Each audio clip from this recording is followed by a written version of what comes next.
guys, what's up? I'm JV and this is my channel, Wasting Gas. Today, I want to talk to you about the Corvette ZR1. Everyone knows I drive a Corvette and I like Corvettes and I have Corvette, right? Cool. So GM just announced, or just recently released, finally all the specs and the pricing on, well, not all of the pricing, but the base pricing on the Corvette ZR1. All right, brand new, king of the hill, most badass freaking thing on the road today. That's not really true. Most badass Corvette on the road.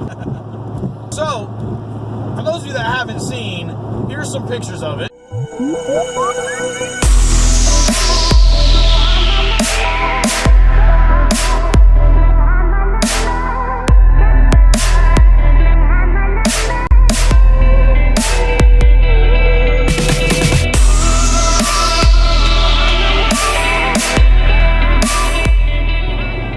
Seen that, I don't know where the hell you've been for the last 2 days, because that's just been everywhere. Anyways, important information: 755 horsepower. 755 horsepower. Big wings, big aero, lots of aerodynamic management, airflow management. And for the track guys, honestly, maybe even more important than the power and the aero is radiators and cooling. 13 different radiators in this vehicle. 13 different ways and things and cooling and keeping the car capable of actually going on track. Chevy has never admitted to actually having a problem with the C6 or C7 Z06s have overheating on the track, and yet they made a C7 Z06 with a improved cooling lid, and then they made this car with 13 radiators. If there was no problem, why did you have to fix it twice? Never mind. Anyways, point is, the car is supposed to be the most track capable Corvette ever made, and by all accounts, I mean, yeah, it will be. It's pretty amazing. The aerodynamic work that they've done, all the different, just, it looks amazing. It should be stunning. The performance on the track should be pretty incredible. Yeah, it'll definitely be an amazing vehicle out on the track. I don't think anyone doubts that. They took the Z06 and turned it up to another level, and so yeah, it should be pretty stunning. Now, obviously, we have yet to see. No one's actually seen times from it run anywhere. No one's actually seen the vehicle. You know, no one's actually tested it outside of GM, and they're being a little tight-lipped about some of the figures that they themselves have gotten. So, you know, there's that. But even with all this awesomeness, there are some things that I feel like Chevy just missed the mark. You know, to me, they took the C6 or C7, I keep saying C6, the C7 Z06, and just kind of made it a little bit better, which I get it, but the ZR1 to me has always been kind of the pinnacle car, right? It's supposed to be a lot better. In the C6 ZR1, you know, they changed the engine completely and totally, complete new redesign, complete new method of making power. It wasn't just that they changed the engine, they changed the aspiration, they changed the entire, just the whole thing, right? The suspension got tweaked, there were different shocks, you added the performance traction management, they added aerodynamic work, they reduced weight in the vehicle with a lot of extra carbon fiber all over the place. So it was more of a total change, really. Maybe not total, maybe that's a bit much. But I feel like they did more. They added bigger, better brakes. They reworked, just, I feel like more was touched in that car. The exhaust was different. You know, I feel like more was touched in that car to separate it, to differentiate it from the Z06. Now, in this car, the C7 ZR1, all right, they added a bigger blower, so the motor itself is the same. I think it's, from what I've read, it's got a new crankshaft and a few little pieces inside to be able to handle the extra power, but it's not near what the C6 ZR1 did. They added a bigger blower. They have added a ton of extra cooling and a ton of extra radiators. Obviously, that's great. The suspension is left untouched. A little bit of tweaks in the suspension geometry and some of the stuff. The setup basically, more than anything, to handle the extra weight that they put on it, I think, and to handle the added aerodynamic weight and drag. But they didn't change anything. The brakes are the exact same. I've read in some reports that they've got some different pads. I've read in others that everything's exactly the same. So, I don't know. I guess we'd have to see, get the two side by side and see what they actually did to the pad. But, I mean, even if they put a slightly more aggressive compound in, I don't know. Obviously, the aerodynamics and the way that the vehicle deals with and manages the airflow around it is the biggest difference between the ZR1 and the Z06. But I just kind of feel like Chevy really had an opportunity to do something different with this car, and they kind of took the safe route. They just added a little bit more aero, added some more power, fixed some of the things that they recognized were broken, but that's it.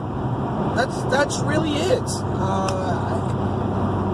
I don't know, man. I kind of feel like they could have done more. Now, maybe this is Chevy's game and way of playing with the fact that the C8, or whatever they're going to call it, the new mid-engine Corvette is coming out, and maybe this is just their way of keeping that car special. I don't know. They didn't want to go too far with this one, but at the same time, then that's kind of chick. I don't know, man. I feel like they could have done more. They all they did was put a bigger supercharger on it, and some wings.